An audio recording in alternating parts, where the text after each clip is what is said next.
Hello guys, कैसे हो आप लोग। चलो, तो पहला सफ़र तो हमने सुन लिया। अभी हम सिंदबाद के सेकंड सफ़र के बारे में सुनते हैं। तो सिंदबाद बगदाद में आराम की ज़िंदगी जी रहा था। पैसा, दोस्त और हर तरह की सुख सुविधा थी। लेकिन उसका दिल ना फिर से एडवेंचर के लिए मचल उठ रहा था। ऊपर से उसने काफ़ी पैसे भी खर्च कर दिए थे, इसलिए उसने डिसाइड किया कि एक और समुंदर का सफ़र करेगा। ओके, तो आगे का हम सुनेंगे उसकी आवाज़, उसकी शब्दों में। तो मैंने फिर अपना माल लिया और शिप से निकल पड़ा। और मेरे साथ कुछ लोग भी थे। हम जा रहे थे आइलैंड पे आइलैंड, हम जा रहे थे, हमारी चीज़ें बेच रहे थे, बहुत सारी खरीदी कर रहे थे और जा रहे थे। मुझे पता नहीं था कि ये सफ़र मेरी ज़िंदगी का सबसे ख़तरनाक सफ़र बनने वाला था। तो ऐसे ही जाते जाते हमने देखा कि एक बहुत अच्छा सा, बहुत खूबसूरत सा आइलैंड दिख रहा है। तो हम वहाँ पे उतर गए और वो सुनसान सा था, मानो वहाँ पे कोई इंसान रहता ही ना हो। पर हम फिर जा गए वहाँ पे, और इतना मौसम इतना सुहाना था, तो मैं वहाँ पे सो गया। और मैं सोता रहा और शिप मुझे लिए बिना चली गई। और मैं जब उठा और मैं इधर उधर देख रहा हूँ तो सब लोग मुझे छोड़ के चले गए। तो मुझे अभी समझ में नहीं आ रहा था कि मैंने क्या करना चाहिए। तो उसी डर में एक तो चिंता हो रही थी कि पता नहीं मैं कहाँ पे हूँ, मुझे पता नहीं है मेरा लोकेशन क्या है। तो उसमें मैं एक पेड़ पे चढ़ गया। और मैं पेड़ पे चढ़ के मैं थोड़ा सा मैंने दूर देखा तो एक कुछ तो घुमट जैसा दिखा मुझे।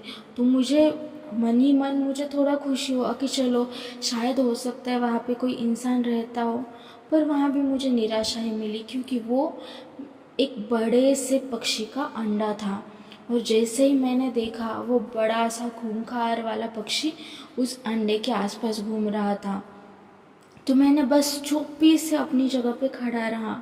और फिर उस दिन रात को मैंने अपना जो फेटा था वो निकाला, और वो जो पंछी था उसके पैरों से और मेरी कमर से बांध दिया। और सोचा कि चलो, एटलीस्ट ये पंछी जहाँ जाएगा वहाँ तक वो मुझे ले चलेगा। तो ऐसा सोच के मैं सो गया। और दूसरे दिन फिर पंछी जब उड़ा तो उसके साथ मैं भी उड़ने लगा। पर हाय रे मेरी किस्मत, फिर से पंछी जाते जाते एक बड़ी सी एक खाई थी, वहाँ पे मैं गिर गया। और फिर मैं बेहोशी की हालत में था। जैसे ही मुझे होश आया, मैं इधर उधर देखने लगा। तो मैंने देखा कि यहाँ पे बहुत सारे डायमंड्स हैं और बहुत सारे चमक रहे थे। और थोड़ी सी दूर देखा तो एक मांस का टुकड़ा पड़ा हुआ था। और मैं अचंभित हुआ कि यहाँ पे ये क्या कर रहा है। तो तभी मैंने रुक के ऐसा थोड़ा सोचा, और तब मुझे याद आया कि जब मैं बगदाद में था तब लोग बताते थे कि कोई तो ऐसा ही डायमंड का खाई है, वहाँ पे हम लोग मांस का टुकड़ा डालते और वैसे मांस का टुकड़े को वो डायमंड नीचे से चिपक जाते।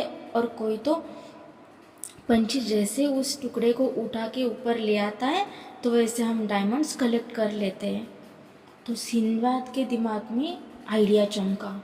तो उसने सोचा कि चलो, फिर मैं एक काम करता हूँ, इस मांस के टुकड़े को खुद से लपेट लेता हूँ। तो इसी हिसाब से जैसे ही पंछी आएगा वो मुझे उठा के ले जाएगा। तो वाह, मतलब सच में क्या दिमाग पाया है सिंदबाद ने। तो उसने देखा एक बड़ा सा मांस का टुकड़ा था।